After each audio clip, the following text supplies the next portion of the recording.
nothing needs to be said about Mr. Ross. Everybody knows him here. He's a wonderful person, wonderful family, and I've had the opportunity as Assistant County Attorney and just working here in Wheatfield to get to work with Bill in all different types of aspects of my life and what he does as a county legislator and the chairman. And as everybody, I hope, read the Tribune, this will be his 7th term as the chairman of the legislature, and he's the first person to have 7 terms, as I understand it, as the chairman. And when I read that, I thought, of course, that's going to be Bill Ross. And I understand in the state of New York, from reading the article, he's the only conservative who has served as a chairman on a county legislature. So, of course, it speaks volumes of what Mr. Ross is all about. He's a wonderful man. He is a great leader. If you've had the opportunity to work with him in a leadership position, you know what I'm talking about. He's a wonderful person, and I'm very honored to be swearing him in today. Thank you for the kind words. This will be my first swearing in.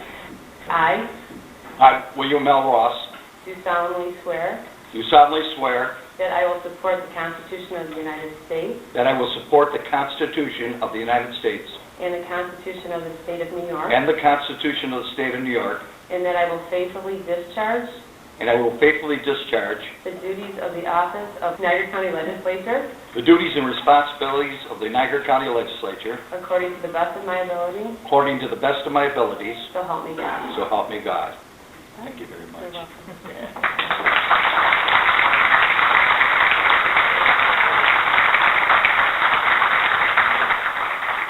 You know, the day that new officials or officials that are returning to office are sworn in is a great day, because just like New Year's, there's a lot of resolutions made, and an elected official can sit down on this day, take a good look, and decide exactly what his agenda is going to be, the agenda he's going to work with his fellow legislators.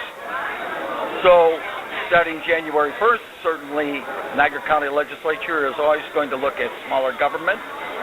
They're going to look at reduced taxes, and certainly they're going to look at doing more with less.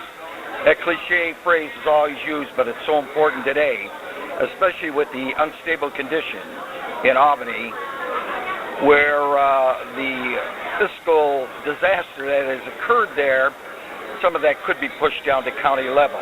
Cost shifts are killers. Niagara County, and I'm sure I can speak for many other counties across the state, have worked very hard to have balanced budgets, to have fund balances, and keep taxes down to zero tax levy. So we have to be ever vigilant. Vigilant from the standpoint that we have to work to keep that tax at that level.